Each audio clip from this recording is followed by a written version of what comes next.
Okay, welcome to Four Corners, Level 4, Unit 3. This unit is titled Food. And here we're going to talk about vocabulary and grammar. First, we're going to see food preparations and vocabulary that has to do with cooking food. In grammar, we're going to see verbs used in the present passive. Then we're going to see vocabulary about taste and textures. And then we're going to finish off with grammar. And we're going to see different time clauses. Okay, first off, vocabulary for food preparation. I'm going to read the words in alphabetical order from A, B, C, D, E, F, G, H. And I'm going to give you about 2 seconds to repeat after me. Okay? A, bake. B, boil. C, fry. D, grill. E, melt. F, microwave. G, roast. H, steam. Okay, now we can see the pictures, and we're going to match the words with the pictures. And we're going to go in alphabetical order as well. Number 1, it's either a piece of cheese or butter. But if you can see the liquid around it, it means it's melting. In order to melt, it needs to heat up. So number 1 is E, melt. Number 2, we got pasta and water. And for the pasta to cook, the water has to heat up. Or in other words, boil. So number 2 is B. Number 3, we got, it's a picture of either some kind of steak or hamburgers. Either way, you can see under it that it is a grill. So therefore, it's cooking or it's grilling. So number 3 is grill, D. 4, it's a whole chicken, and it's in the oven roasting. So number 4 is G, roast. Number 5, we can see that it's cooking in water. It's not boiling, it is steaming, or it's cooking in steam. Okay, so number 5 is H. Number 6, it looks to be chicken nuggets, and they're swimming in oil. This method of cooking is called frying. So number 6 is C, fry. Number 7 is being cooked in an oven as well, but it's pastry, therefore it's baking or bake. Number 7 is A, bake. Number 8, we can see a microwave, but microwave isn't just the machine, it's also the way it cooks, or it's the action of being microwaved or heated by microwaves. So number 8 is F, microwave. So here's an example of one of the vocabulary words used in a sentence.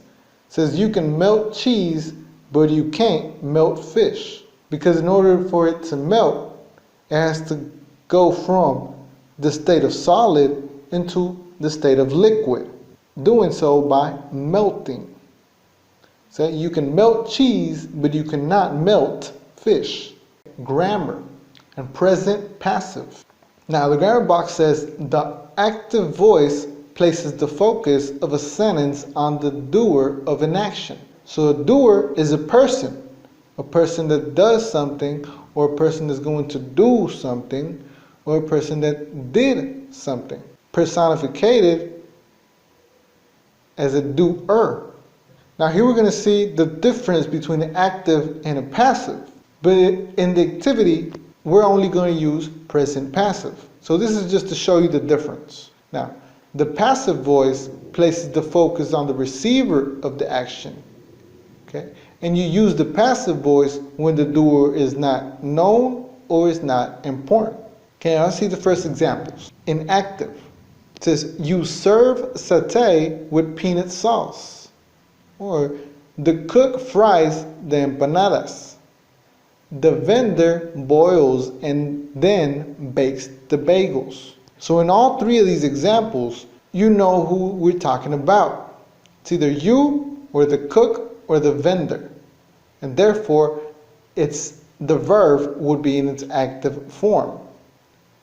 The verb is in bold letters, and the verb is serve, fries, boils, and bakes.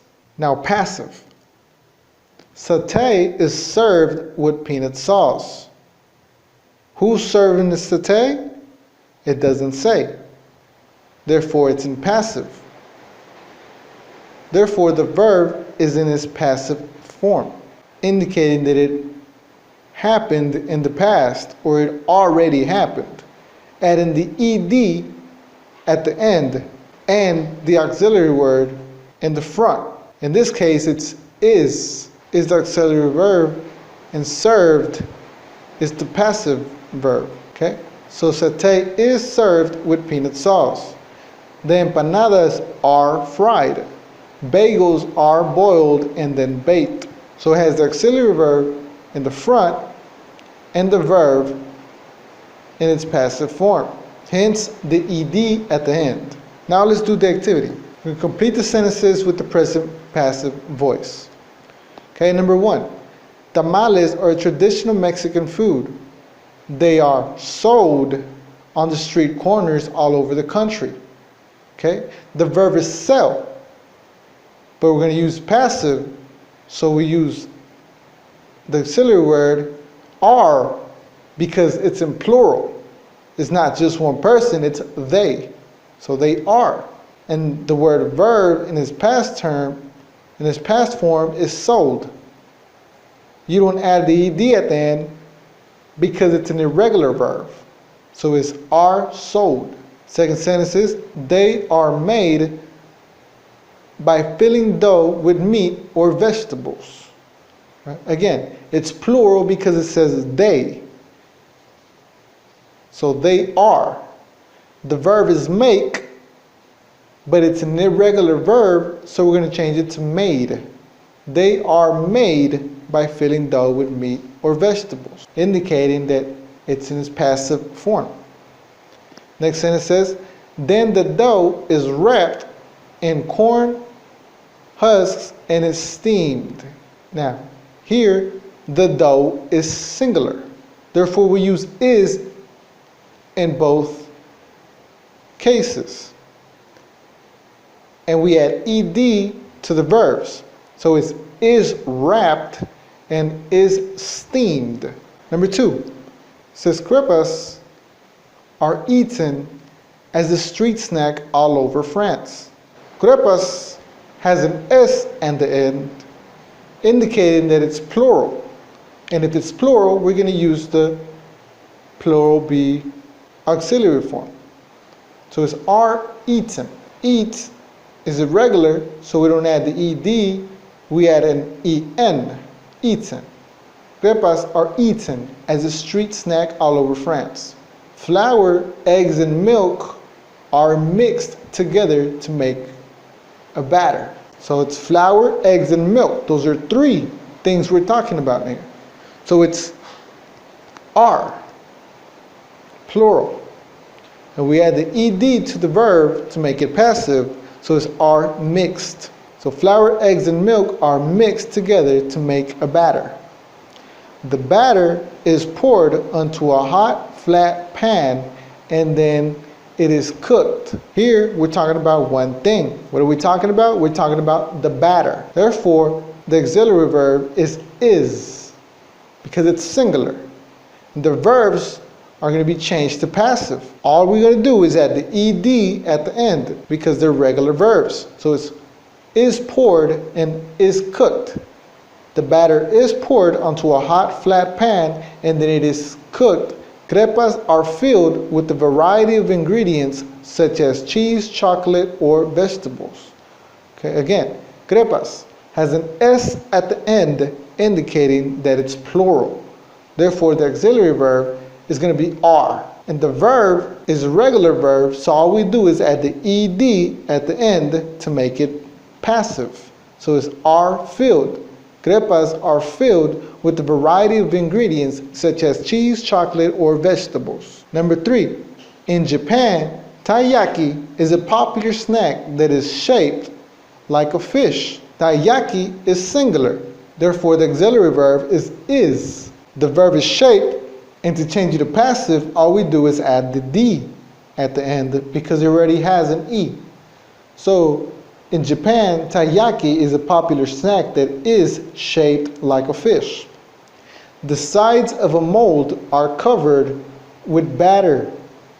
Okay? So it's not talking about one side, it's talking about multiple sides or more than one. Hence the S on the word sides. So if it's plural, we're going to use the auxiliary verb are. And we're going to add the ed at the end of the verb, which is cover. So it's going to be covered. The sides of a mold are covered with batter. Then a filling such as sweet red beans paste is added to the mold. Filling is singular in this case, so the auxiliary verb is going to be is, and we're going to add ed to the verb to make it passive. So it's going to be is added. Then a filling such as sweet red bean paste is added to the mold. The mold is closed and the taiyaki cakes are cooked until they are golden brown. So the mold is singular. That's why we use the auxiliary verb is. Again, we make the verb into passive form, adding the ed, or in this case, just adding the d. So the mold is closed, and the taiyaki cakes, here we're talking about the cakes, and the s at the end indicates that it's plural. So in this case, we're going to use the auxiliary verb are.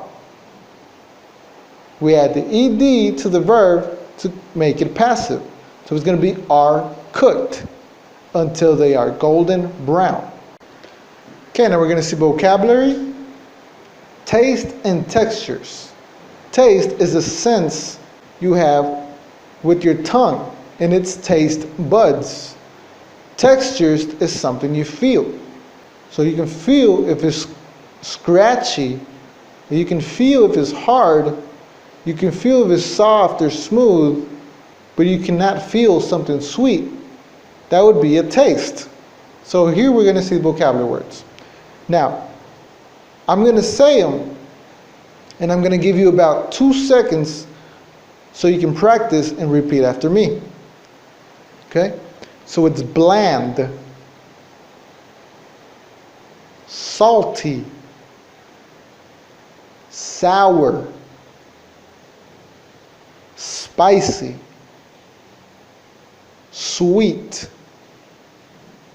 Now the textures. Chewy, creamy, crunchy, juicy, sticky. Okay? Now, we're going to match the words with the pictures. Number 1 shows a picture of popcorn. Number 1 is salty. You can taste salty popcorn. Remember, these are just to recognize what the word means, because the pictures or the food in the pictures can have both taste and texture. They're all going to have both. It's not just going to be either or. They're going to have a taste and they're going to have a texture. But here, their pictures are just used as examples. So what is salty? Popcorn. Number 2, we got lime. What taste does lime have? It's sour. Number 3, we got cupcakes. How do cupcakes taste? They are sweet. Number 4, we got chili or hot peppers. And how do they taste? They are spicy. Number 5, we got white bread. How does white bread taste? It is bland. Now textures. Number 6, we got fruit. Looks to be a peach, but if you take a bite, I'm sure you're gonna have a lot of juice coming out of the fruit. So it's juicy. This is the texture. Okay, number 7, I think it's an apple on a stick covered with caramel. And if you've ever eaten one or touched it with your hand, you would know that it's sticky. It has a sticky texture to it. Number 8, ice cream. What is the texture to ice cream? It is very creamy. Hence the word cream in the word ice cream, right? Creamy. Number 9, we have cereal. They look to be some type of Cheerios. If you ever eaten cereal without milk, you would know that its texture is crunchy. Now number 10, we got candy. Looks like it's some kind of soft candy like gummy worms or gummy bears. And this candy's texture is chewy. Now, I'm going to use the vocabulary words in a sentence. Here's an example. As peanuts are both salty and crunchy. Here, this sentence indicates the taste and the texture. So what is the taste? Salty. What is the texture? Crunchy. What are we talking about? Peanuts. Peanuts are both salty and crunchy. Okay, grammar. Time clauses. It says use the time clauses to show the order of events. The time clause would be the words in the bold letters. Everything except for the verb and the subject. So the time clause is before, after, until, once, and as soon as. So I'm going to read it. Before you start the cheese sauce, you make some popcorn. So time clauses explain the question when. When does it happen? Does it happen in the past? Is it happening now? Or will it happen in the future? So before is the past, after is in the future, until is before something happens, once is as soon as something happens, and as soon as, well, it would also be as soon as something happens. Before you start the cheese sauce, you make some popcorn. When? Before you start. After you make the popcorn, you start the cheese sauce. When do you start the cheese sauce? After you make the popcorn. Heat some cheese and butter in a pan until they melt. How long do you heat the cheese and the butter? Until they melt. Once they're melted, add some salt and red pepper. So when do you add the salt and red pepper? Once they are melted. So we're just going to answer the question when. So it's as soon as it's done, pour it over the popcorn. When do you pour it over the popcorn? As soon as it's done. Here's a recipe for Peruvian ceviche. Okay, I'm going to read the ingredients and directions. The ingredients are 1 kilogram of fresh fish, 8 cloves of garlic, 1 chili pepper, juice from 10 limes, salt, 1 red onion. Okay, and directions are: cut the fish into small pieces, put them in a bowl, chop the garlic and chili pepper, add them to the fish, pour the lime juice in the bowl. This cooks the fish.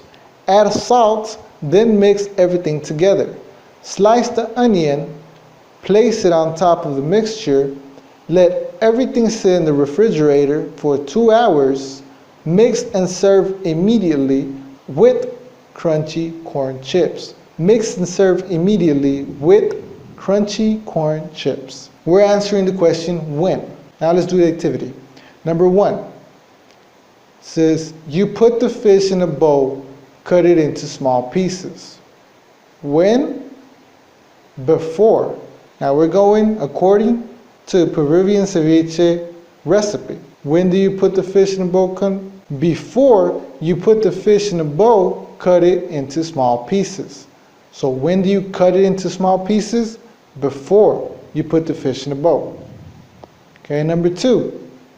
It's once the fish is in the bowl, chop the garlic and pepper. Number 3, after you chop the garlic and pepper, add it to the fish. Number 4, add salt after you pour the juice over the mixture. Number 5, don't mix the onion with the fish until you remove it from the refrigerator.